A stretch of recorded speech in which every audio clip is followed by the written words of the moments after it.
Well, we're going to speak to political commentator James Morris now. He's joining us from studios in Los Angeles. Many thanks for joining us here on Press TV, Mr. Morris. Now, reading between the lines, do you think Netanyahu's comments signify this apprehension on Israel's part that the focus is now slowly shifting towards Israel's nuclear weapons arsenal and the fact that it's a non-signatory to the NPT?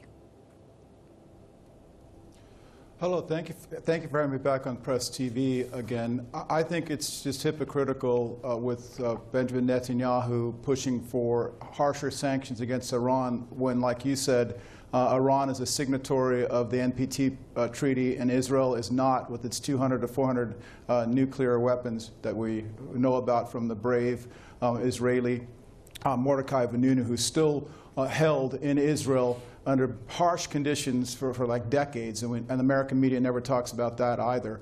One thing you also have to look at is look how Israel got its nuclear weapons. Nuclear smuggling, which Netanyahu, according to what I've read, was associated with from the U.S., from nuclear facilities in Pennsylvania. At least in Pennsylvania, and that's how Israel developed its nuclear facilities at Dimona. But I think what you have to really look at here is that Iran has been sincere and diligent in actually trying to make peace talks here with the nuclear program, to include at Geneva, which is upcoming. They're willing to not enrich at the 20% level, which you need for nuclear weapons, and they're willing to enrich at 5%. They're willing to also open up their facilities to UN inspection. We don't see Israel doing that at Dimona. The last U.S. president that tried to curtail Israel with that was President John F. Kennedy, and he was later assassinated. I think another thing what you really have to look at here, though, is the main agenda for Israel is not limiting the nuclear weapons that Iran has. Obviously, we know there's no credible evidence that Iran even has a nuclear weapon. The main agenda here is regime change.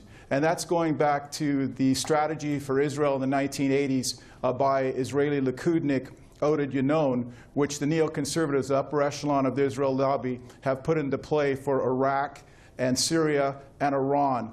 And the Saudis don't even really know this, that they're on the agenda of Oded Yinon as well. So, right. Let me just cut in there, Mr. Morris. We're running out of time very quickly. Do you think that the world will aggressively pursue Israel's nuclear file now, considering, as you just mentioned, it is a regime which is embroiled in human rights abuses. It does have nuclear weapons arsenal. It is a non-signatory to the NPT, and it hasn't opened up its sites to nuclear weapons inspectors?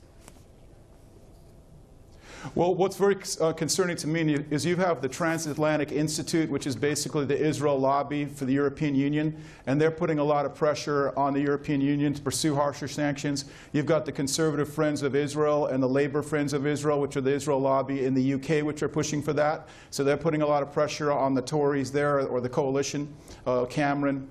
And you also have Prime Minister Cameron, and you also have AIPAC, the American Israel Public Affairs Committee in America, along with the neoconservatives, are pushing for harsher sanctions. Let me close with this.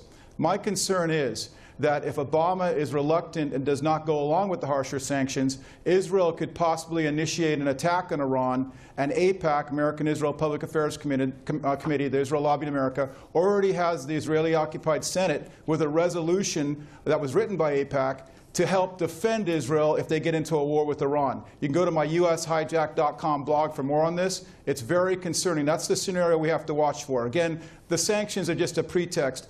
Netanyahu wants a regime change so Iran cannot help the Palestinians, and then he can basically transfer the Palestinians to Jordan and make a greater Israel agenda. That's what the plan is here. Okay, that was political commentator James Morris joining us from studios in Los Angeles. It's always a pleasure having you with us here on Press TV.